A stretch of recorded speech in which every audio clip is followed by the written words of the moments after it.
Jordan is selling his majority stake of the Charlotte Hornets, which he's had since what? If I remember correctly, 2010. 2010. He's had for the Yep. past 13 years, and he's trying to get out of the ownership role, but he's also keeping minority stake in the organization as well. So, how you feel about Jordan selling the team, bro? So I think the competitor in Michael Jordan is conceding the fact that he can't make any major impact on a sports franchise as an owner. Under Jordan, the Hornets franchise was 462 and 600, fourth worst during that time frame, that 13-year time frame. They've only made the playoffs twice. And both times they made the playoffs, they were exited in the first round. And that probably drives him crazy. So Probably so. and then it seems like every draft he makes a questionable pick, other than maybe I guess you could say LaMelo was a good pick. Well, LaMelo was a good pick. I'll say Melo was a good PJ wasn't a bad pick either. PJ Washington wasn't a bad pick either. But okay, PJ, so but every other draft pick that they have where they've been in the lottery or they made picks that kind of like, what was that? Adam Morrison, right? They picked up. They just picked up some questionable ones. I mean, Adam Morrison, you look at him playing at Gonzaga, it's like, okay, I could understand that, but he did not pan out whatsoever at all in the NBA. But anyway, I think I pretty much feel like this is Jordan conceding the fact that he's not a good owner. I agree with that too, and I mean it's definitely looking like that because Jordan is considered the greatest of all time in a lot of circles, right? And for the way he won as a player, I think a lot of people thought he was going to win that same way as an owner. But you got to think about it, man. As a player, you have a lot to do with the flow of the game and how the team the winning time of the team. But as an owner, you got to sit back and watch these players that you drafted go out there and not do it. And I can see his competitive nature and that beast inside of him. Like why these motherfuckers? You know what I'm saying? Like, I'm a winner. Why can't they take this same winning attitude that I have and that same killer instinct that everybody say Jordan has, which he did? And why can't they take that and do the same thing that I did when I was a player? And they have not done that. Below 500 over the past 13 seasons is crazy. Like fourth worst.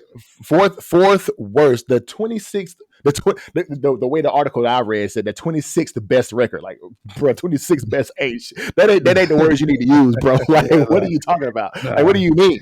But as a business standpoint, him selling his majority stake, but still able to keep that minority stake, that's good for business for Michael Jordan, man. And I applaud him for doing that. So they're trying to figure out exactly what's going on as far as the contract and the number and how much it's going to sell for. Because I think it's been said that the team is worth about $3 billion now, and he bought the team for 200. He bought the team for $250 million. So, 275 million. 275 million. Okay, my fault. I read wrong. My bad. But so 275 million, he's going to sell for $3 billion. That's business right there, boy. That's business, especially if he was some of the reason why that organization was able to build that much revenue and get that much stock and be worth that much over the past 13 years. That's good business for him. So shout out to Jordan for that.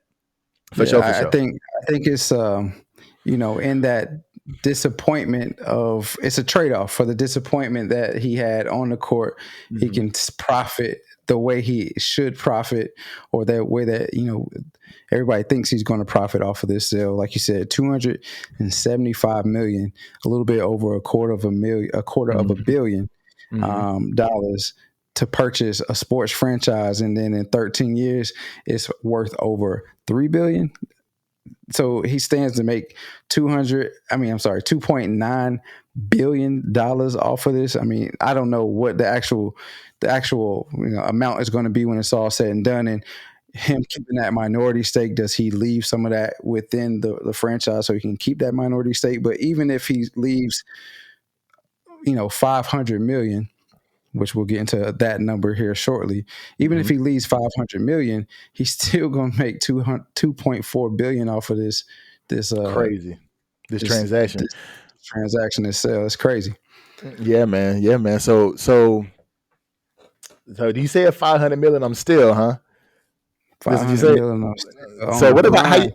how you feel about our boy J. Cole being a part of this group that's purchasing the Charlotte Hornets, bro? I mean, it's amazing. Again, we talked about Cole, our homeboy. Well, I say our homeboy because he's from my hometown. Yeah. You know him. I know of him. I believe Mhm. he knows who I am, but don't really know 100%. me like that. Don't know him like Right, that. right, right. But nah, is we talked about his business savvy and the things that he's diving into, the things he's getting himself into. It's a good look for him. It's a good look for his team. It says a lot about his business acumen and Hmm. him trying to make his mark outside of hip hop. And I think it also brings in it further blends hip hop into basketball because we all know that athletes want to be rappers, rappers want to be athletes, Yep. and nobody embodies that more in the last few years than J. Cole. As we know, he's played basketball professionally overseas or in Africa, and then he's probably one of the best rappers of our generation. So I 100%. think it's a great look. What you think? I think it's a great look too, man. Especially if you notice, and I know you have. If a lot of people notice what J. Cole is doing, man, he's keeping everything at home, bro. Like the state of North Carolina, he is keeping everything wrapped around the state of North Carolina. Not just Fayetteville itself, but the state of North Carolina in general, man. He's got his Dreamville Fest that's hosted in Raleigh every year. He actively lives in North Carolina, and Mm-hmm. he's buying a minority stake. Majority or Minority, minority stake. Okay, yeah, minority. he's buying a minority stake in his hometown team. So I think, like you said, it has a lot to do with Actually, you know his. what? You might be right. Well, he's a part of the He's a part team of the that's group, so he's going to have a purchasing. minority stake. He's going to Yeah, have it's minority stake. it's a Okay, yeah, minority stake. minority. Yeah, yeah, yeah. So you right on that. So I mean, it definitely goes to show what his business acumen is looking like, man. Because he's always been a smart guy, and he's like Mhm. D'Lo said, man. He's probably, if not the one of the best rappers of our generation. So I love what J. Cole is doing, man, because he's doing a lot for the culture. He's doing a lot for himself because people, he's been up until the last few years, he's been an underrated guy as far as the entertainment space has been concerned.